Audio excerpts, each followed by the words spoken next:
നീർച്ചുഴിയിൽപ്പെട്ട് നട്ടം തിരിയുന്നവനാണോ നീ? പാപഭാരത്താൽ നിന്റെ മനസ്സ് തളർന്നിരിക്കുകയാണോ? വരൂ, യേശുക്രിസ്തുവിൻ്റെ തിരുവചനത്തിലേക്ക്.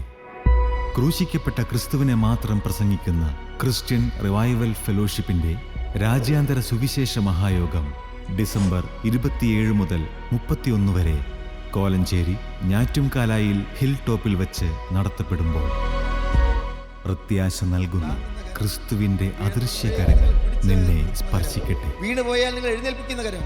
വീണുപോയോ? പേടിക്കണ്ട, അടുത്ത് താങ്ങാൻ യേശുവുണ്ട്. ക്രിസ്ത്യൻ റിവൈവൽ ഫെലോഷിപ്പിലെ കർത്തൃ ശുശ്രൂഷകർ വിവിധ ശുശ്രൂഷകൾക്ക് നേതൃത്വം നൽകുന്നു. ഇപ്പോൾ ദൈവസന്നിധിയിൽ വിശ്രമിക്കുന്ന യശശരീരനായ പ്രൊഫസർ MY യോഹന്നാൻ സാർ ചെയ്ത അനശ്വരമായ വചന ശുശ്രൂഷകളും നിങ്ങൾക്ക് ശ്രവിക്കാം. സഭയുടെയും സമുദായത്തിൻ്റെയും അതിർവരമ്പുകൾക്കതീതമായി നിങ്ങളെ സ്നേഹിക്കുന്ന യേശുവിൻ്റെ വചനത്തിലേക്ക്, ഈ വചനവേദിയിലേക്ക് നിങ്ങളെ സ്നേഹത്തോടെ സ്വാഗതം ചെയ്യുന്നു.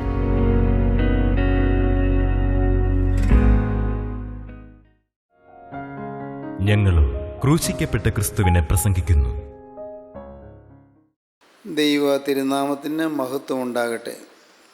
മത്തായിയുടെ സുവിശേഷം 6-ാം അധ്യായത്തിൻ്റെ 19 മുതൽ 21 വരെയുള്ള വാക്യങ്ങൾ നമുക്ക് വായിച്ച് കേൾക്കാം. കർത്താവിൻ്റെ ഗിരിപ്രഭാഷണം എന്ന് പറയുന്ന മലപ്രസംഗത്തിലെ ചില വാക്യങ്ങളാണ് നാം വായിക്കാൻ പോകുന്നത്. ഗിരിപ്രഭാഷണം. കർത്താവ് മലമേൽ കയറി ജനത്തോട് ഉപദേശിക്കുന്നതായ കർത്താവിൻ്റെ വിലപ്പെട്ട അത്യന്തം വിലയേറിയ ഉപദേശങ്ങളാണ്, പ്രബോധനങ്ങളാണ് ഈ ഭാഗത്ത് നാം കാണുന്നത്. 5, 6, 7 അധ്യായങ്ങളിൽ മത്തായിയുടെ സുവിശേഷത്തിൽ ഇത് നമുക്ക് വായിക്കാൻ സാധിക്കും. മത്തായിയുടെ സുവിശേഷം 5-ാം അധ്യായം, 6-ാം അധ്യായം, 7-ാം അധ്യായം, ഈ 3 അധ്യായങ്ങളിലാണ് കർത്താവിൻ്റെ ഗിരിപ്രഭാഷണം നാം കാണുന്നത്, മലപ്രസംഗം കാണുന്നത്. ആ 3 അധ്യായങ്ങൾ ഒരുമിച്ച് നാം വായിക്കുന്നത് നല്ലതായിരിക്കും. ഒരുമിച്ച് ചേർത്ത് ഒരു സമയത്ത് തന്നെ അത് മുഴുവനും വായിച്ച് തീർക്കുന്നത് നല്ലതായിരിക്കും. വെറുതെ വായിച്ച് തീർക്കുകയല്ല, അത് മനസ്സിരുത്തി വായിച്ചാൽ വളരെയേറെ നമ്മുടെ ദൈനംദിന ജീവിതത്തിൽ ആവശ്യമായ കാര്യങ്ങൾ നമുക്ക് ലഭിക്കും. വളരെ ഏറെ അനുഗ്രഹമായ അനുഭവങ്ങളിലേക്ക് നമുക്ക് കടന്നു വരാൻ സാധിക്കും. വായിക്കാം. മത്തായി 6-19 മുതൽ 21 വരെ. പുഴുവും തുരുമ്പും കെടുക്കുകയും കള്ളന്മാർ തുരന്ന് മോഷ്ടിക്കുകയും ചെയ്യുന്ന ഈ ഭൂമിയിൽ നിങ്ങൾ നിക്ഷേപം സ്വരൂപിക്കരുത്. പുഴുവും തുരുമ്പും കെടുക്കാതെയും കള്ളന്മാർ തുരന്ന് മോഷ്ടിക്കാതെയും ഇരിക്കുന്ന സ്വർഗത്തിൽ നിക്ഷേപം സ്വരൂപിച്ചുകൊള്ളുവീൻ. നിന്റെ നിക്ഷേപം ഉള്ളയിടത്ത് നിന്റെ ഹൃദയവും ഇരിക്കും. നിക്ഷേപം സ്വരൂപിക്കേണ്ടത് എവിടെ എന്ന് കർത്താവ് ഇവിടെ പറയുകയാണ്. എൻ്റെ രാജ്യം ഐഹികമല്ല എന്ന് കർത്താവ് പറയുകയുണ്ടായി. ഈ ലോകത്ത് നിക്ഷേപം സ്വരൂപിക്കുന്നത് വിഡ്ഢിത്തമായിരിക്കും എന്നാണ് കർത്താവ് പറയുന്നത്. അതുകൊണ്ട് ജോലി ചെയ്യണ്ടായെന്നോ പണം സമ്പാദിക്കേണ്ടായെന്നോ ധനം സ്വരൂപിക്കേണ്ടായെന്നോ അല്ല കർത്താവ് അർത്ഥമാക്കുന്നത്.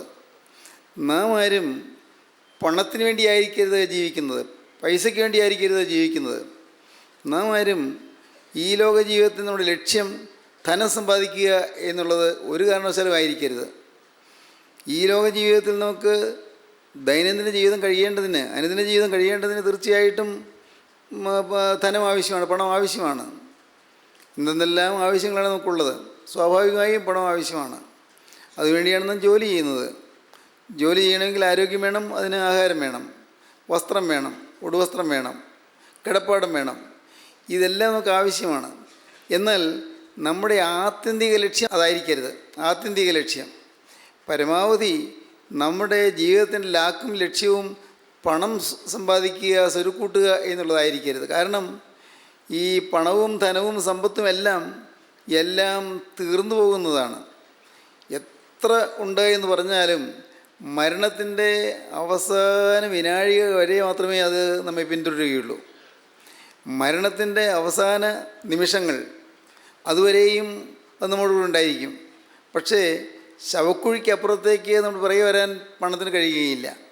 നാം എന്തെല്ലാം സമ്പാദിച്ച് കൂട്ടിയാലും, എന്തെല്ലാം ഉയർന്ന തലങ്ങൾ നാം പ്രാപിച്ചാലും, നമ്മുടെ ജീവിതത്തിൽ എന്തുമാത്രം ജ്ഞാനം സമ്പാദിച്ചാലും അറിവ് സമ്പാദിച്ചാലും എത്ര ഉയർന്ന വിദ്യാഭ്യാസം സമ്പാദിച്ചാലും എത്ര മനോഹരമായ വീടുകളുണ്ടാക്കിയാലും എന്തെല്ലാം ഉണ്ടെങ്കിലും ഒന്നും നിത്യതയിലേക്ക് നമ്മുടെ കൂടെ പോരുന്നില്ല. മരണത്തിന് ശേഷമുള്ള നിത്യതയിലേക്ക് നമ്മുടെ കൂടെ പോരുന്ന കർത്താവായ യേശുക്രിസ്തു മാത്രമായിരിക്കണം. അല്ലെങ്കിൽ നാം നിത്യമായ അന്ധകാരത്തേക്ക് പോകും, നിത്യമായ നരകത്തിലേക്ക് പോകും. ഇതെല്ലാം വളരെ ഗൗരവമേറിയ സത്യങ്ങളാണ്. കർത്താവ് വളരെ വ്യക്തമായിട്ട് പറഞ്ഞു തന്നിട്ടുണ്ട്. ഈ ലോകത്തിൽ ധനം സമ്പാദിക്കുന്നു, അത് ധനത്തിൽ ആശ്രയിക്കുന്നു, പണമേ ശരണമെന്ന് വിചാരിച്ച് ജീവിക്കുന്നു, അത് എത്രയോ മൗഢ്യമായിരിക്കും. കർത്താവ് പറയുന്നു, പുഴുവും തുരുമ്പും കെടുക്കുകയും കള്ളന്മാർ തുരന്ന് മോഷ്ടിക്കുകയും ചെയ്യുന്ന ഈ ഭൂമിയിൽ നിങ്ങൾ നിക്ഷേപം സ്വരൂപിക്കരുത്. പുഴുവും തുരുമ്പും കെടുക്കാതെയും കള്ളന്മാർ തുരന്ന് മോഷ്ടിക്കാതെയും ഇരിക്കുന്ന സ്വർഗത്തിൽ നിക്ഷേപം സ്വരൂപിച്ചു കൊള്ളുവീൻ. നിൻ്റെ നിക്ഷേപം ഉള്ളിടത്ത് നിൻ്റെ ഹൃദയവും ഇരിക്കും. എവിടെയാണോ നിക്ഷേപം അവിടെയാണ് ഹൃദയം. നമ്മുടെ മനസ്സ് എപ്പോഴും എന്താണോ ചിന്തിച്ചുകൊണ്ടിരിക്കുന്നത്, നമ്മുടെ ഹൃദയത്തിലെ ചിന്തകൾ എന്തിലേക്കെല്ലാണോ പോകുന്നത്, അവിടെയാണ് നമ്മുടെ നിക്ഷേപം. എപ്പോഴും നമ്മുടെ ചിന്തകൾ, നമ്മുടെ വിചാരങ്ങൾ, നമ്മുടെ നിരൂപണങ്ങൾ, നമ്മുടെ മനോരാജ്യങ്ങൾ എല്ലാം എങ്ങോട്ട് പോകുന്നു അത് നോക്കിയാൽ അറിയാം നമ്മുടെ ജീവിതത്തിൻ്റെ ലക്ഷ്യം എന്താണ് എന്ന്, നമ്മുടെ ഹൃദയം എവിടെയാണ് ഇരിക്കുന്നതെന്ന്. ഈ ലോകത്തിലെ ധനത്തിലാണ് നമ്മുടെ ഹൃദയം ഇരിക്കുന്നതെങ്കിൽ അങ്ങോട്ടായിരിക്കും നമ്മുടെ ചിന്തകൾ പോകുന്നത്. എങ്ങനെ സമ്പാദിക്കണം, എങ്ങനെ അത് നിലനിർത്തണം എന്നുള്ള കാര്യങ്ങളായിരിക്കും നമ്മുടെ ഹൃദയത്തിൽ എപ്പോഴും നിറഞ്ഞു നിൽക്കുന്നത്. തീർച്ചയായിട്ടും പണം കൂടിയേ കഴിയൂ. ഇന്ന് സമൂഹത്തിൽ അനേകം പേര് പൈസയില്ലാതെ ഞെരുങ്ങുന്നവരുണ്ട്, നമുക്കറിയാം. കടത്തിൽ മുങ്ങി വലയുന്നവരുണ്ട്. ദൈവമേ കുറച്ച് രൂപ കിട്ടിയിരുന്നെങ്കിൽ ഒരു സമാധാനമായിരുന്നേനെ എന്ന് ചിന്തിക്കുന്നവരുണ്ട്. ജീവിതത്തിൽ കുറച്ച് പൈസ ഉണ്ടായിരുന്നെങ്കിൽ, കുറച്ച് ധനം ഉണ്ടായിരുന്നെങ്കിൽ ഒരു സ്വസ്ഥത കിട്ടിയനെ എന്ന് ചിന്തിക്കുന്നവരുണ്ട്. അതുകൊണ്ട് പണം ഉണ്ടാക്കുന്നതിന് വേണ്ടിയും പണം സമാഹരിക്കുന്നതിന് വേണ്ടിയും ശ്രമിക്കുന്നതായ ആളുകളുണ്ട്. എന്നാൽ കർത്താവ് പറയുന്നു, ഈ ഭൂമിയിൽ നാം നിക്ഷേപം സ്വരൂപിക്കരുത്. എല്ലാം നമ്മെ വിട്ട് പറന്നു പോകും. നാം ഈ പണത്തെ വിട്ട് നാമും പറന്നു പോകും. നമ്മുടെ കൂടെ ആരും പോരുകയില്ല. ഒരവസരത്തിൽ ഒരു രാജ്യത്തിൽ രാജാവ് പെട്ടെന്ന് മരിച്ചു പോകാനിടയായി. രാജാവ് മരിച്ചപ്പോൾ രാജാവിൻ്റെ സ്നേഹിതരും ബന്ധുമിത്രാദികളും നാട്ടിലെ ഭരണയന്ത്രം തിരിക്കുന്നവരും മന്ത്രികളും സേനാപതികളും എല്ലാം വന്നുകൂടി. രാജാവിൻ്റെ ഡെഡ് ബോഡി, ശവശരീരം മറവ് ചെയ്യുന്നതിന്, അടക്കം ചെയ്യുന്നതിന് വേണ്ടിയുള്ള യത്നങ്ങൾ നടന്നുകൊണ്ടിരിക്കുമ്പോൾ ഓരോരുത്തരും പരസ്പരം പറയുകയാണ്, രാജാവ് എങ്ങോട്ടായിരിക്കും പോയത്? നരകത്തിലേക്കാണോ സ്വർഗത്തിലേക്കാണോ പോയത്? എങ്ങോട്ടായിരിക്കും പോയത്? അപ്പോൾ ഓരോരുത്തരൊരു അഭിപ്രായം പറഞ്ഞു. രാജാവ് തീർച്ചയായിട്ടും സ്വർഗത്തിലേക്കായിരിക്കും പോയത്. കാരണം രാജാവ് വളരെ നിഷ്ഠയോടുകൂടി, നല്ല ശ്രദ്ധയോടുകൂടി രാജ്യം ഭരിച്ച രാജാവാണ്. അദ്ദേഹം പ്രജകളെക്കുറിച്ച് കരുതലുള്ള രാജാവായിരുന്നു. അദ്ദേഹം സ്വർഗത്തിലേക്ക് തന്നെയായിരിക്കും പോയത്. വേറെ ചിലർ പറഞ്ഞു, അല്ല, സ്വർഗത്തിലേക്ക് പോകാൻ സാധ്യതയില്ല. അദ്ദേഹം ഈ ലോകത്തിലെ കാര്യങ്ങൾ മാത്രമേ ചിന്തിച്ചിട്ടുള്ളൂ, സ്വർഗീയ കാര്യങ്ങളൊന്നും ചിന്തിച്ചായിട്ട് അറിവില്ല പറഞ്ഞു. നമുക്കൊരു കാര്യം ചെയ്യാം, നമുക്ക് രാജാവിനെ എപ്പോഴും അടുത്തറിഞ്ഞുകൊണ്ടിരിക്കുന്ന രാജാവിൻ്റെ ഒരു സേവകനുണ്ടല്ലോ, അവനോട് ചോദിക്കാം, അവന് എന്താണ് അഭിപ്രായം ചോദിക്കാം. അവനോട് ചോദിച്ചു, രാജാവ് മരിച്ചതിന് ശേഷം എങ്ങോട്ടായിരിക്കും പോയത്, നിൻ്റെ അഭിപ്രായം എന്താണ്? ഉടനെ അവൻ പറഞ്ഞു, എനിക്ക് രാജാവിനെ നല്ലതുപോലെ അറിയാം. രാജാവ് എവിടെയെങ്കിലും പോകണമെങ്കിൽ വളരെ നേരത്തെ തന്നെ അതിനുള്ള പദ്ധതികൾ തയ്യാറാക്കാറുണ്ട്. എപ്പോഴും അതേ കാര്യം തന്നെ പറയാറുണ്ട്. ആ പോകുന്നതിൻ്റെ യാത്ര സജ്ജീകരിക്കാൻ, യാത്ര ക്രമീകരിക്കാനുള്ളതായ എല്ലാം പൂർത്തീകരിക്കാറുണ്ട്. പക്ഷെ ഒരിക്കലും സ്വർഗത്തിലേക്ക് പോകുന്നതിനെക്കുറിച്ച് രാജാവ് പറഞ്ഞതായി കേട്ടിട്ടില്ല. മാത്രമല്ല, സ്വർഗത്തെക്കുറിച്ച് രാജാവ് മിണ്ടിയതായിട്ട് ഞാൻ കേട്ടിട്ടില്ല. രാജാവിൻ്റെ ജീവിതത്തിൽ മരണശേഷം സ്വർഗത്തിലേക്ക് പോകണമെന്നുള്ളതിനെക്കുറിച്ച് രാജാവ് ചിന്തിച്ചതായിട്ട് പോലും തോന്നുന്നില്ല. അതുകൊണ്ട് വളരെ ഉറപ്പാണ്, രാജാവ് ഒരിക്കലും സ്വർഗത്തിലേക്കല്ല പോയത്, രാജാവ് നരകത്തിലേക്കാണ് പോയത്. ഇതൊരു വലിയ തത്വം അറിയിക്കുന്ന ഒരു ചെറിയ ഉദാഹരണ കഥയാണ്. എന്താണത്? നാം എപ്പോഴും ചിന്തിച്ചുകൊണ്ടിരിക്കുന്നത് എന്താണോ അതാണ് നമ്മുടെ ലക്ഷ്യം. നമ്മുടെ മനസ്സിൽ എപ്പോഴും നിറഞ്ഞു നിൽക്കുന്നതായ ആശയങ്ങൾ എന്തെല്ലാമാണോ, നമ്മുടെ മനസ്സിൽ കൂടി പോകുന്ന ചിന്താഗതികൾ എന്തെല്ലാമാണോ, അതാണ് നമ്മുടെ ലക്ഷ്യം. നിക്ഷേപം എവിടെയുണ്ടോ അവിടെ ഹൃദയം ഇരിക്കും. നിൻ്റെ നിക്ഷേപം ഉള്ളിടത്ത് ഹൃദയവും ഇരിക്കും. ഈ ആശയങ്ങൾ മനസ്സിൽ വെച്ചുകൊണ്ടാണ് അപ്പോസ്തലനായ യാക്കോബ് തൻ്റെ ലേഖനത്തിൽ പറയുന്നത്. യാക്കോബിൻ ലേഖനം 5-ാം അധ്യായത്തിൻ്റെ ആദ്യ വാക്യങ്ങൾ വായിക്കാം. അല്ലയോ ധനവാന്മാരെ, നിങ്ങളുടെ മേൽ വരുന്ന ദുരിതങ്ങൾ നിമിത്തം കരഞ്ഞ് മുറയിടുവീൻ. നിങ്ങളുടെ ധനം ദ്രവിച്ചും ഉടുപ്പ് പുഴുവരിച്ചും പോയി. നിങ്ങളുടെ പൊന്നും വെള്ളിയും കറ പിടിച്ചു. ആ കറ നിങ്ങളുടെ നേരെ സാക്ഷിയാകും. അത് തീ പോലെ നിങ്ങളുടെ ജഡത്തെ തിന്നുകളയും. അന്ത്യകാലത്ത് നിങ്ങൾ നിക്ഷേപങ്ങളെ ശേഖരിച്ചിരിക്കുന്നു. നിങ്ങളുടെ നിലങ്ങളെ കൊയ്ത വേലക്കാരുടെ കൂലി നിങ്ങൾ പിടിച്ചുവല്ലോ. അത് നിങ്ങളുടെ അടുക്കൽ നിന്ന് നിലവിളിക്കുന്നു. കൊയ്തവരുടെ മുറവിളി സൈന്യങ്ങളുടെ കർത്താവിൻ്റെ ചെവിയിൽ എത്തിയിരിക്കുന്നു. നിങ്ങൾ ഭൂമിയിൽ ആഡംബരത്തോടെ സുഖിച്ച് പുളച്ച് കൊല ദിവസത്തിൽ എന്ന പോലെ നിങ്ങളുടെ ഹൃദയത്തെ പോഷിപ്പിച്ചിരിക്കുന്നു. നിങ്ങൾ നീതിമാനെ കുറ്റം വിധിച്ച് കൊന്നു. അവൻ നിങ്ങളോട് മറുത്തു നിൽക്കുന്നതുമില്ല. ദൈവത്തിന് സ്തോത്രം. ഇവിടെ യാക്കോബ് പറയുന്നത് ധനവാന്മാർ അവരെ കരഞ്ഞ് മുറയിടണമെന്നാണ്. ധനം സമ്പാദിച്ചവർ, ധനം സ്വരുക്കൂട്ടിയവർ കരഞ്ഞ് മുറയിടണം. അല്ലയോ ധനവാന്മാരെ, നിങ്ങളുടെ മേൽ വരുന്ന ദുരിതങ്ങൾ നിമിത്തം കരഞ്ഞ് മുറയിടുവീൻ. നിങ്ങളുടെ ധനം ദ്രവിച്ചും ഉടുപ്പ് പുഴുവരിച്ചും പോയി. നിങ്ങളുടെ പൊന്നും വെള്ളിയും കറ പിടിച്ചു. ആ കറ നിങ്ങളുടെ നേരെ സാക്ഷിയാകും. അത് തീ പോലെ നിങ്ങളുടെ ജഡത്തെ തിന്നുകളയും. ദൈവത്തിന് സ്തോത്രം. നമ്മുടെ ഈ കേരളക്കരയിൽ ഒരു കാലത്ത് ഫ്യൂഡൽ വ്യവസ്ഥ നിലനിന്നിരുന്നു. എന്ന് പറഞ്ഞാൽ ഈ കേരളത്തിൽ മാത്രമല്ല, ലോകത്ത് പലയിടത്തും, കേരളത്തിൽ ഒരു കാലത്ത് ഉയർന്നവരും താണവരും തമ്മിലുള്ളതായ വ്യത്യാസം വളരെ കൂടുതലായിരുന്നു. വർഗവ്യത്യാസം. മേലാളന്മാരും അടിയാളന്മാരും.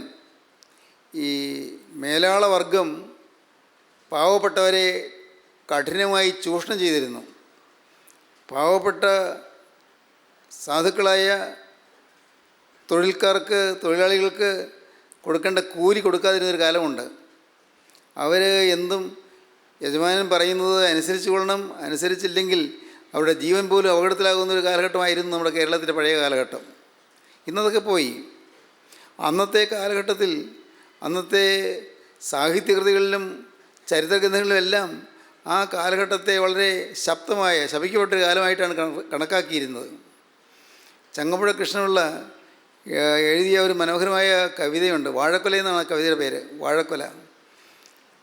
വാഴക്കൊല എന്ന കവിതയിൽ, ഞാൻ ആ കവിതയെക്കുറിച്ച് പറയാനല്ല, പക്ഷേ ആ കവിതയിൽ പാവപ്പെട്ടവൻ ചൂഷണം ചെയ്യപ്പെടുന്നതും പാവപ്പെട്ടവൻ്റെ നീതി നടത്തിക്കിട്ടാതെ വരുന്നതും, മേലാളന്മാർ, മുതലാളിമാർ, ജന്മിമാർ പാവപ്പെട്ടവനെ ചൂഷണം ചെയ്തും ഉപദ്രവിച്ചും അവർ സമ്പാദിക്കുന്നതുമെല്ലാം വളരെ മനോഹരമായ കവിതാരൂപത്തിൽ ചിത്രീകരിച്ചിട്ടുണ്ട്.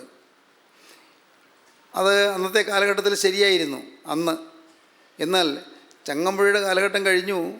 ഇന്ന് ഫ്യൂഡൽ വ്യവസ്ഥയെ മാറി. അന്നത്തെ അടിയാളന്മാർ ഇന്ന് മുതലാളന്മാരായി മാറി. അന്നത്തെ മുതലാളന്മാരിൽ നിന്ന് അടിയാളന്മാരുമായി മാറി. നേരെ തിരിഞ്ഞു കാര്യങ്ങൾ.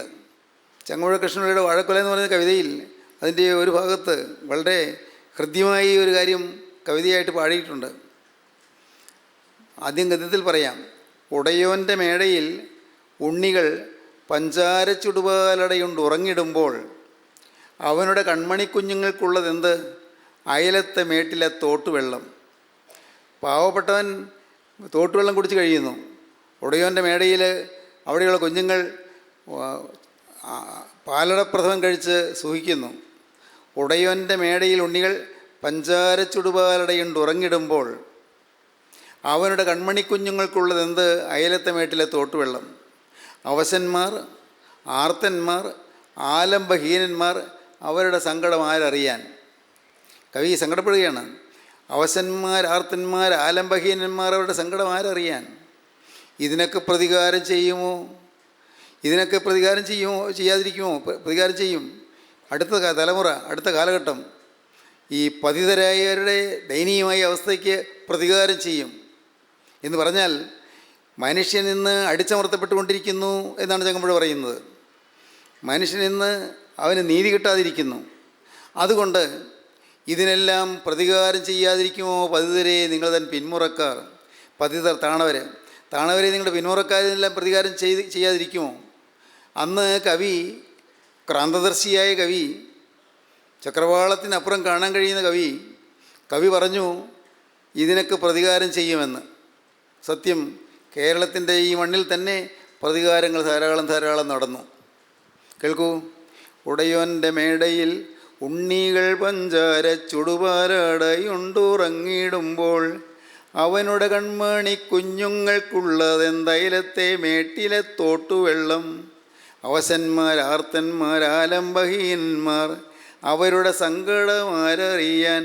ഇതിനൊക്കെ പ്രതികാരം ചെയ്യാതിരിക്കുമോ? പിന്മുറക്കാരന് പ്രതികാരം ചെയ്യാതിരിക്കുമോ?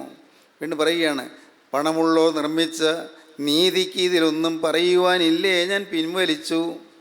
പണമുള്ളവർ നിർമ്മിച്ച നീതി ഇതിനൊന്നും നിങ്ങൾക്ക് പറയാനൊന്നും ഇല്ലെങ്കിൽ ഞാനിതാ പറഞ്ഞ വാക്കുകൾ പിൻവലിച്ചു എന്ന് പറഞ്ഞാൽ കവി ഹൃദയം നൊന്ത് പറയുകയാണ് മനുഷ്യൻ്റെ അവസ്ഥ, അന്നത്തെ കേരളത്തിൻ്റെ അവസ്ഥ. കേരളത്തിലെ ഈ ഭൂജന്മിമാരുടെ അധികാര ഗർവും പാവപ്പെട്ടവൻ്റെ തൊഴിലാളികളുടെ ദയനീയമായ സ്ഥിതിയും വരച്ച് കാണിച്ചു തരികയാണ്. എന്നാൽ കാലം മാറി, ഇന്നതല്ല. അന്നെഴുതിയ മറ്റൊരു പുസ്തകമാണ് രണ്ടിടങ്ങഴി എന്ന് പറയുന്ന പുസ്തകം. രണ്ടിടങ്ങഴി, തകഴി ശിവശങ്കരപ്പിള്ള എഴുതിയ രണ്ടിടങ്ങഴി. ആ നോവലിൽ പാവപ്പെട്ടവനെ ചിത്രീകരിച്ചിരിക്കുകയാണ്, അവൻ ദയനീയാവസ്ഥ ചിത്രീകരിച്ചിരിക്കുകയാണ്, അവൻ വലയുന്നതും വിഷമിക്കുന്നതും ചിത്രീകരിച്ചിരിക്കുകയാണ്. ഒരു ദരിദ്ര സമൂഹത്തെ നമ്മുടെ മുന്നിൽ അവതരിപ്പിച്ചുകൊണ്ട് ആ കഥാകാരൻ വളരെ തന്മയത്വമായി കേരളത്തിലെ സാധാരണക്കാരുടെ ജീവിതം വരച്ച് കാണിച്ചിരിക്കുകയാണ്. ഇതെല്ലാം ഈ കവിതകൾ കൂടിയെല്ലാം വെളിപ്പെടുന്നൊരു കാര്യമുണ്ട്, ഈ സാഹിത്യകൃതികൾ കൂടെ വെളിപ്പെടുന്നൊരു കാര്യമുണ്ട്. ഒരു കാലത്ത് ഇവിടെ മുതലാളിമാരും തൊഴിലാളിമാരും രണ്ട് വർഗമായി അങ്ങനെ വലഞ്ഞു കഴിഞ്ഞ തൊഴിലാളിമാരും അവരെ ഭരിക്കുന്ന മുതലാളിമാരുമായി അങ്ങനെ കഴിഞ്ഞൊരു കാലഘട്ടം ഉണ്ടായിരുന്നു. ഇന്നതെല്ലാം പോയി. ഇന്ന് ആ കാര്യം പോയി, ആ കഥ പോയി, ആ ചിത്രം മാറി. ഇന്ന് ആകെ വ്യവസ്ഥിതികൾ മാറി വന്നു. അന്ന് ജി ശങ്കരക്കുറുപ്പ് എന്ന് പറയുന്ന നല്ലൊരു കവി അന്ന് അദ്ദേഹം പറഞ്ഞതാണ്, നെല്ലും പണവും കുമിഞ്ഞവർക്ക് കൊല്ലും കുലയും കുലാധികാരം. ചന്ദനക്കട്ടിൽ എന്ന് പറയുന്നൊരു കവിത അദ്ദേഹം പറയുകയാണ്, നെല്ലും പണവും കുമിഞ്ഞവർക്ക് കൊല്ലും കുലയും കുലാധികാരം. നെല്ലും പണവും ഉണ്ടോ, കൊല്ലാം, മനുഷ്യനെ നശിപ്പിക്കാം, മനുഷ്യനെ ഉപദ്രവിക്കാം. അങ്ങനൊരു കാലഘട്ടം ഉണ്ടായിരുന്നു. പ്രിയപ്പെട്ടവരെ, ആ കാലഘട്ടം വാസ്തവത്തിൽ നാം അന്നത്തെ ആ നിലവാരം നാം മനസ്സിലാക്കി ചരിത്രത്തിൻ്റെ ഗതികളിൽ കൂടെ മനസ്സിലാക്കുകയാണെങ്കിൽ വാസ്തവത്തിൽ ആ കാലഘട്ടം ശപിക്കപ്പെട്ടൊരു കാലഘട്ടമായിരുന്നു.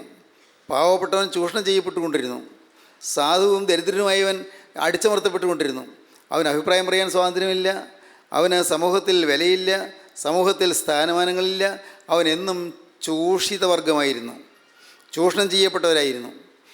എന്നാൽ ഇന്ന് നമ്മുടെ ജീവിതത്തിൽ നമുക്ക് ചിന്തിക്കാനുള്ളത് കൊണ്ട് കർത്താവ് മനുഷ്യജീവിതത്തിൽ വരാവുന്ന അപകടത്തെക്കുറിച്ച് കൂട്ടിക്കാണിക്കുകയാണ്.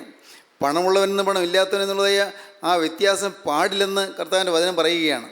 അതാണ് യാക്കോബ് എടുത്ത് പറയുന്നത്. പണമുള്ളവനെന്നോ പണമില്ലാത്തവനെന്നോ ഒരു വ്യത്യാസം വരാൻ പാടില്ല. സ്വത്തുണ്ടാക്കി അല്ലെങ്കിൽ സ്വത്ത് സമാഹരിച്ചു, അല്ല സ്വത്ത് ഇല്ലാതെ പണമില്ലാതെ വിഷമിക്കുന്നു, ഈ രണ്ട് വർഗ്ഗങ്ങൾ തമ്മിലുള്ള വ്യത്യാസം പാടില്ലെന്ന് കർത്താവ് വ്യക്തമായി പറയുകയാണ്. കള്ളന്മാർ തൊന്ന് മോഷ്ടിക്കുന്നു, പുഴുവും തുരുമ്പും കെടുക്കുന്നതായി ഈ ഭൂമിയിൽ നിങ്ങൾ നിക്ഷേപം സ്വരൂപിക്കരുത്.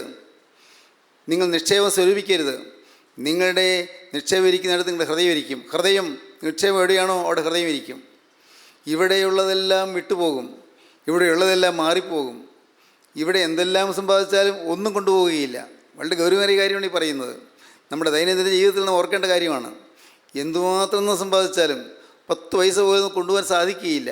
എല്ലാം ഇവിടെ വിട്ടു പോകണം.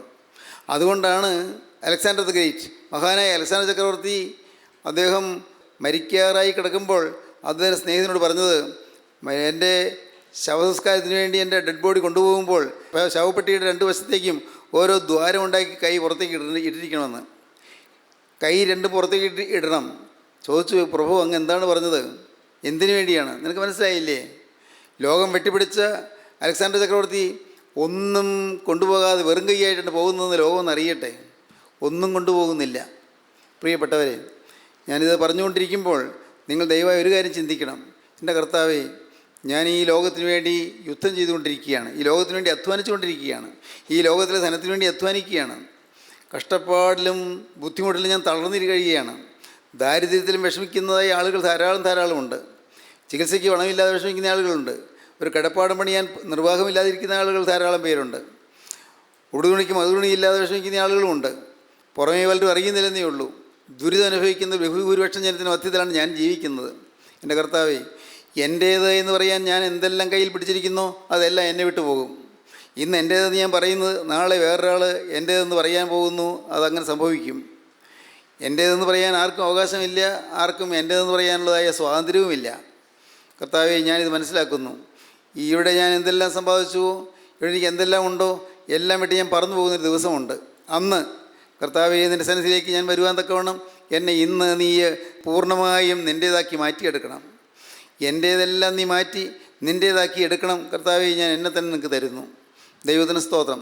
ഞാൻ വീണ്ടും പറയുന്നു, നമ്മുടെ ജീവിതത്തിൽ നേടേണ്ടത് കർത്താവായ യേശുക്രിസ്തുവിനെ മാത്രമാണ്. എന്തെല്ലാം നേടിയാലും എല്ലാം വിട്ടുപോകും. യേശുക്രിസ്തു മാത്രം വിട്ടുപോകാത്ത നിധിയായിരിക്കും. യേശുക്രിസ്തു നിത്യനിധി. യേശുക്രിസ്തു നമുക്ക് തന്നത് തൻ്റെ ജീവൻ തന്നെയാണ്. ആ ജീവൻ നമുക്ക് തന്നു. ആ ജീവൻ നമുക്ക് തരാൻ കർത്താവ് തൻ്റെ ജീവരക്തം കുരിശിൽ അവിടുന്ന് ചൊരിഞ്ഞു. ആ ജീവരക്തം നമ്മുടെ പാപക്കറകൾ കഴുകുന്നു. ആ ജീവരക്തം നമുക്ക് സമാധാനം തരുന്നു. ആ ജീവരക്തം നമുക്ക് നിത്യജീവൻ തരുന്നു. ആ ജീവൻ രക്തം നമ്മെ നയിച്ചുകൊണ്ട് പോകുന്നു. ആ ജീവൻ രക്തം നമുക്ക് സമാധാനവും ശാന്തിയും നിന്ന് നമ്മെ നിരന്തരം പരിപാലിച്ചു കൊണ്ടിരിക്കുന്നു. സ്നേഹിതരെ, നിങ്ങളുടെ ജീവിതത്തിൽ ഈ തിരക്തത്താലുള്ള വീണ്ടെടുപ്പ് നിങ്ങൾ പ്രാപിച്ചുവോ? ഈ തിരക്തം നിങ്ങളുടെ ജീവിതത്തിൻ്റെ ധനമായി മാറിയോ? കർത്താവായ യേശുവിൻ്റെ തിരുഹൃദയം തുറന്നൊഴുകിയ തിരക്തം നിങ്ങൾക്ക് സമ്പത്തായി തീർന്നുവോ? കർത്താവായ യേശുക്രിസ്തുവിൻ്റെ തിരക്തത്താലുള്ള കഴുകൽ നിങ്ങൾ പ്രാപിച്ചുവോ? യേശുവേ, എൻ്റെ ജീവിതത്തിലെ കഴിഞ്ഞകാല ജീവിതത്തിലെ പാവങ്ങളെല്ലാം ക്ഷമിക്കുവാൻ, എല്ലാം കഴുകുവാൻ നീ കുരിശിൽ മരിച്ചു ഞാൻ വിശ്വസിക്കുന്നു. നിങ്ങളുടെ ഹൃദയത്തെങ്കിൽ നിങ്ങൾ പറയുവാൻ സാധിച്ചിട്ടുണ്ടോ? ജീവിതം ക്രിസ്തുവിന് നിങ്ങൾ സമർപ്പിച്ചിട്ടുണ്ടോ? ഇന്ന് ഈ വചനം കേട്ടുകൊണ്ടിരിക്കുമ്പോൾ നിങ്ങൾക്ക് അനുഭവിക്കാം. നിങ്ങൾക്ക് ആ അനുഭവത്തിലൂടെ നിങ്ങൾക്ക് മുന്നോട്ട് പോകാം. ദൈവത്തിന് സ്തോത്രം. യാക്കോബ് പറയുകയാണ്, അല്ലയോ ധനവാന്മാരെ, നിങ്ങളുടെ മേൽ വരുന്ന ദുരിതങ്ങൾ നിമിത്തം കരഞ്ഞ് മുറയിടുവീൻ. ദുരിതങ്ങൾ നിങ്ങളുടെ മേൽ വരാൻ പോകുന്നു. ധനവാന്മാരോട് പറയുകയാണ്, ദുരിതങ്ങൾ വരാൻ പോകുന്നു. ഇന്ന് നിങ്ങൾ സുഭിക്ഷമായി ജീവിക്കുന്നു. ഇന്ന് സാധുവിനെ നിങ്ങൾ ഉപദ്രവിക്കുന്നു. പാവപ്പെട്ടവനെ നിങ്ങൾ ചൂഷണം ചെയ്യുന്നു. അവൻ്റെ മുതലുകൾ, അവൻ്റെ ആരോഗ്യം, അവൻ്റെ കഴിവുകൾ എല്ലാം നിങ്ങൾക്കായിട്ട് ഉപയോഗിക്കുന്നു. പാവപ്പെട്ടവനല്ല ബലഹീനനായവനെ നിങ്ങൾ പലതരത്തിൽ ചൂഷണം ചെയ്യുന്നു. കഴിവില്ലാത്തവനെ നിങ്ങൾ ഉപദ്രവിക്കുകയോ ചൂഷണം ചെയ്യുകയോ ചെയ്യുന്നു. പ്രിയപ്പെട്ടവരെ, അപ്പോസ്തലൻ പറയുകയാണ്, നിങ്ങളുടെ മേൽ വരുന്ന ദുരിതങ്ങൾ നിമിത്തം കരഞ്ഞു മുറയിടുവീൻ. ദുരിതങ്ങൾ വരാൻ പോകുന്നു. വലിയ ആപത്തുകൾ നിങ്ങൾക്ക് വരാൻ പോകുന്നു. വലിയ കഷ്ടതകൾ നിങ്ങൾക്ക് വരാൻ പോകുന്നു. നിങ്ങളിപ്പോൾ അറിയുന്നില്ല. ഇന്ന് നിങ്ങൾ നല്ല സുഖിച്ച് പൊളച്ച് സന്തോഷിച്ച് നിങ്ങൾ ഇന്ന് ജീവിക്കുന്നു. എന്നാൽ ഇതെല്ലാം മാറുന്നൊരു സമയം വരും. ആരും നിങ്ങളെ സഹായിക്കാൻ ഇല്ലാത്തൊരു സമയം വരും. എല്ലാവരും ഒന്ന് നോക്കി നിൽക്കും. എല്ലാവർക്കും നിങ്ങളുടെ മേൽ സഹതാപം തോന്നിയെന്ന് വരാം. പക്ഷേ എത്ര ദുഃഖത്തോടെ സഹതാപത്തോടെ നിൽക്കുന്നവർക്കും ഒന്നും ചെയ്യാനാകാതെ എല്ലാവരും നിസ്സഹായരായി നിൽക്കുന്നൊരു സമയം വരും. ദൈവത്തിന് സ്തോത്രം. ദൈവത്തിൻ്റെ വലിയ നാമം മഹത്വപ്പെടട്ടെ. ഞാൻ പലപ്പോഴും പറഞ്ഞിട്ടുള്ള കാര്യം ഇന്നും ആവർത്തിക്കുകയാണ്. നാം മരിച്ചു കിടക്കുന്ന സമയത്ത്, നിശ്ചലമായി കിടക്കുന്ന സമയത്ത് നമ്മുടെ പ്രിയപ്പെട്ടവർക്ക് കരയാൻ സാധിക്കും. അതിനപ്പുറം ഒന്നും ചെയ്യാൻ സാധിക്കുകയില്ല. നമ്മുടെ ഏറ്റവും പ്രിയപ്പെട്ടവർ, ഭാര്യയാകട്ടെ, ഭർത്താവാകട്ടെ, അപ്പനാകട്ടെ, അമ്മയാകട്ടെ, മക്കളാകട്ടെ, ആർക്കും ഒന്നും ചെയ്യാൻ സാധിക്കുകയില്ല. നമുക്ക് ആശ്വാസം തരാൻ അവർക്ക് സാധിക്കുകയില്ല. നമുക്ക് ഒരു ധൈര്യം തരാൻ അവർക്ക് സാധിക്കുകയില്ല. നമ്മെ കരം പിടിച്ച് അപ്പുറത്തേക്ക് കടത്തിക്കൊണ്ട് പോകാൻ അവർക്ക് സാധിക്കുകയില്ല. നിത്യതയുടെ തുറമുഖത്തേക്ക് അടുത്ത് വരുമ്പോൾ അപ്പോഴാണ് അറിയുന്നത്, നരകത്തിൻ്റെ ഭീകരതയിലേക്കാണല്ലോ ഞാൻ പോകുന്നത് എന്ന്. മരണത്തിന് മുമ്പ് തന്നെ നാം അറിയും. മരിച്ചു കഴിയേണ്ട, മരണത്തിന് മുമ്പ് തന്നെ നാം അറിയും. മരണത്തോടടുത്ത് കിടക്കുമ്പോൾ ഒരുപക്ഷെ ബോധമില്ലാതെ കിടക്കുകയായിരിക്കും, വായു വലിച്ച് കിടക്കുകയായിരിക്കും. പക്ഷേ ആത്മാവ് ആ ഭാവിയിലെ നിത്യത കണ്ടുകൊണ്ട് കിടക്കുകയാണ്. ഭൂമിയിലിരിക്കുന്ന വിചാരിക്കും ബോധമില്ലാതെ കിടക്കുകയാണ്, ആളറിയാതെ കിടക്കുകയാണെന്നൊക്കെ വിചാരിക്കും. പക്ഷേ ആളറിയാതെ കിടക്കുമ്പോഴും ഈ ആൾ, മരിക്കാൻ കിടക്കുന്നയാൾ അപ്പുറം ലോകം കാണുകയാണ്. ആ അപ്പുറം ലോകത്ത് അവിടെയുള്ളതായ ഭീകര ദൃശ്യങ്ങൾ കാണുകയാണ്. ഭയങ്കരമായ ആക്രോശങ്ങൾ കേൾക്കുകയാണ്. ഭയങ്കരമായ മുറവിളികളും നിലവിളികളും കേൾക്കുകയാണ്. മനസ്സ് പതറി ഒലഞ്ഞുകൊണ്ട് അനേകർ അങ്ങനെ അയ്യം വിളിച്ചുകൊണ്ട് കിടക്കുന്നത് ഈ മരിച്ചു പോകുന്ന ആത്മാവ് കാണുകയും കേൾക്കുകയും ചെയ്യുകയാണ്. അയ്യോ, ഇവിടെയാണല്ലോ ഞാൻ എത്തിയത്, ഇങ്ങോട്ടാണല്ലോ ഞാൻ പോകുന്നത്, ഈ ഭയാനകമായ നരകത്തിൻ്റെ ഭീകരതയിലേക്കാണല്ലോ ഞാൻ പോകുന്നതെന്ന് അപ്പോൾ തിരിച്ചറിയുന്നു. പക്ഷേ ഇനിയൊന്നും ചെയ്യാനില്ല, ഒന്നും ചെയ്യാൻ സാധിക്കുന്നില്ല. അങ്ങോട്ടും ഇങ്ങോട്ടും നോക്കുന്നു, സഹായിപ്പാൻ ആരുമില്ല. നോക്കുന്നു എന്ന് ഇദ്ദേഹത്തിന് തോന്നുന്നെങ്കിലും പക്ഷേ മരിക്കാൻ പോകുന്ന ആത്മാവിന് തോന്നിയാലും ജീവനോട്ടിരിക്കുന്നവർ അതൊന്നും അറിയുന്നില്ല. ആൾ മരിക്കാറായി വായു വലിച്ച് കിടക്കുന്നു മാത്രമേ അവർ അറിയുന്നുള്ളൂ. ആളറിയില്ലെന്നാണ് അവർ പറയുന്നത്. ശരിയാണ്, ബോധമനസ്സിൽ ആളറിയുകയില്ല. പക്ഷേ ആ ആളുടെ ആത്മാവ് അപ്പുറം ലോകം കണ്ടുകൊണ്ട് കിടക്കുകയാണ്. അപ്പോഴാണ് അനേകം പാപങ്ങൾ, ഈ പലതും മറന്നുപോയതാണ്, പക്ഷേ ആ പാപങ്ങളെല്ലാം വന്ന് അണിനിരക്കുന്നു. ചെയ്തു പോയ പാപങ്ങളെല്ലാം, ദൈവമേ എന്തെല്ലാമാണ് ഞാൻ ചെയ്തു പോയത്, എന്തൊരു മണ്ടത്തരായിപ്പോയി ഞാനിതൊക്കെ ചെയ്തു പോയത്.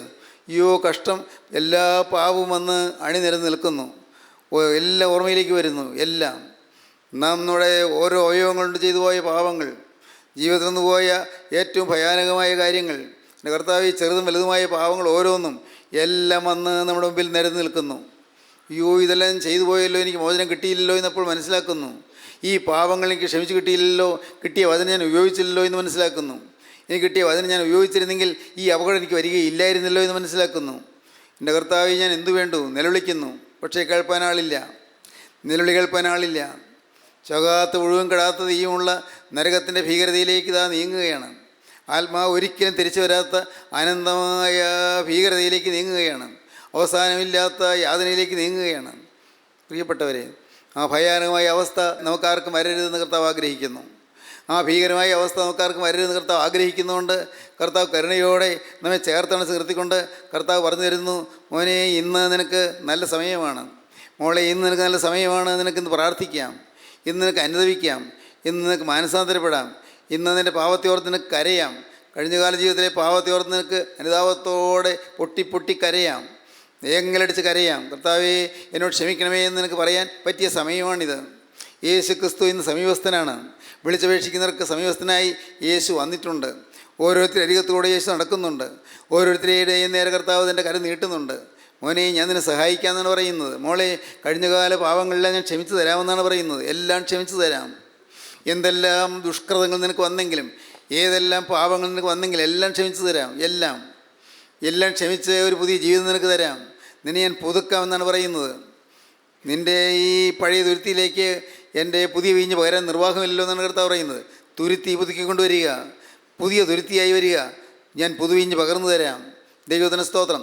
തുരുത്തി പുതുക്കിക്കൊണ്ടുവരാൻ ആർക്കും മനസ്സില്ല, പുതിയ തുരുത്തി കൊണ്ടുവരാൻ ആർക്കും മനസ്സില്ല, ഒരു പുതിയ ഹൃദയമായി വരാൻ മനസ്സില്ല, പുതിയ ജീവിതമായി വരാൻ മനസ്സില്ല, പഴയതെല്ലാം ഉപേക്ഷിച്ച ഒരു പുതിയ ജീവിതത്തിലേക്ക് വരാൻ പലർക്കും മനസ്സില്ല. തന്മൂലം കർത്താവ് പറയുന്നു, തുരുത്തി പുതുക്കിക്കൊണ്ടുവരിക, പുതിയ തുരുത്തിയുമായി വരിക. ദൈവത്തിന് സ്തോത്രം. നിങ്ങൾക്ക് പറയാം, കർത്താവേ എനിക്കിത് എന്താണെന്ന് പോലും മനസ്സിലാകുന്നില്ല, ഞാൻ എങ്ങനെയാണ് എൻ്റെ തുരുത്തി പുതുക്കേണ്ടതെന്ന് എനിക്ക് അറിയാൻ പാടില്ല, എനിക്ക് സമ്മതമാണ്. കർത്താവേ എനിക്ക് എല്ലാം ഒന്ന് മാറി ഒരു പുതിയ മനുഷ്യനാകാൻ എനിക്ക് ആഗ്രഹമാണ്, അത് എനിക്ക് കൊതിയാണ്, എനിക്ക് ആർത്തിയാണ്. കർത്താവേ എനിക്കൊരു പുതിയ മനുഷ്യനായി തീരണം, എൻ്റെ ഹൃദയം മാറണം, എൻ്റെ ഹൃദയത്തിൽ ഒരു ശാന്തിയും സമാധാനവും എനിക്ക് ലഭിക്കണം, എൻ്റെ പാവങ്ങളെല്ലാം ക്ഷമിച്ചു എന്നുള്ള ഒരു ഉറപ്പെനിക്ക് ലഭിക്കണം, പാവങ്ങളെല്ലാം ക്ഷമിച്ചു എന്ന്.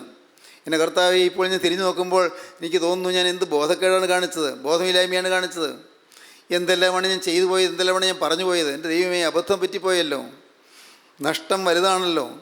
ഞാൻ ചെയ്തു പോയ കാര്യങ്ങൾ, ഞാൻ നിരൂപിച്ചു പോയ കാര്യങ്ങൾ, ഞാൻ പറഞ്ഞു പോയ കാര്യങ്ങൾ, എൻ്റെ ദൈവമേ, എൻ്റെ പെരുമാറ്റത്തിൽ വന്നു പോയ അനേകം പാകപ്പിഴകൾ ഇപ്പോൾ ഞാൻ ഓർക്കുമ്പോൾ എനിക്ക് ഭയം തോന്നുന്നു, എനിക്ക് ദുഃഖം തോന്നുന്നു. പക്ഷേ പ്രിയപ്പെട്ടവരെ, ഇന്ന് നമുക്ക് അനുദപിക്കാം. ഇന്ന് വാതിൽ തുറന്നിട്ടുകൊണ്ട് നമ്മൾ ക്ഷണിക്കുന്ന കർത്താവായ യേശുവിൻ്റെ അരികിലേക്ക് നമുക്ക് പറഞ്ഞെല്ലാം ഓടിച്ചെല്ലാം, കർത്താവെ ക്ഷമിക്കണമേ എന്ന് പറഞ്ഞുകൊണ്ട് അനുതാപത്തോടെ ചെല്ലുമ്പോൾ കർത്താവ് സ്വീകരിക്കും. കരഞ്ഞുകൊണ്ട് ചെല്ലുമ്പോൾ കർത്താവ് സ്വീകരിക്കും. നമ്മുടെ ഹൃദയത്തിൻ്റെ പാവങ്ങൾ ഏറ്റുപറഞ്ഞുകൊണ്ട് ചെല്ലുമ്പോൾ കർത്താവ് സ്വീകരിക്കും. ഇനിമേൽ പഴയ ജീവിതത്തേക്ക് ഇല്ല എന്ന് പറഞ്ഞുകൊണ്ട് ചെല്ലുമ്പോൾ കർത്താവ് സ്വീകരിക്കുകയും നമ്മെ കൈക്കൊള്ളുകയും ചെയ്യും. എല്ലാം കഴുകിത്തരും, എല്ലാം കഴുകും. നമുക്ക് പ്രാർത്ഥിക്കാം, നമുക്ക് സമർപ്പിക്കാം. കരുണയുള്ള കർത്താവേ, ഈ മനോഹരമായ സമയത്തിനായി ഞങ്ങൾ നിന്നെ സ്തുതിക്കുന്നു, ഞങ്ങൾ നിന്നെ സ്തോത്രം ചെയ്യുന്നു. എല്ലാവരെയും തൊടണമേ, എല്ലാവരെയും അനുഗ്രഹിക്കണമേ, എല്ലാവരെയും നിന്റെ കൃപകളാൽ നിറയ്ക്കണമേ. കരുണയുള്ള കർത്താവിൻ്റെ രണ്ടാമത്തെ വരയിൽ പറന്നു വരുന്ന വിശുദ്ധന്മാരുടെ നിരയിൽ നിൽപ്പാൻ ഈ മക്കളെല്ലാം ഒരുക്കണമേ. ഇപ്പോൾ ഇവിടെ ഇരുന്നു കൊണ്ടും ദൂരെ ഇരുന്നു കൊണ്ടും എല്ലാം ഈ വചനം കാണുകയും കേൾക്കുകയും ചെയ്യുന്ന എല്ലാവരെയും തൃക്കരം നീട്ടി ആശീർവദിക്കണമേ, എല്ലാ നന്മകളാൽ നിറയ്ക്കണമേ. യേശുവിൻ നാമത്തിൽ തന്നെ ആമീൻ. ഹല്ലേലൂയ.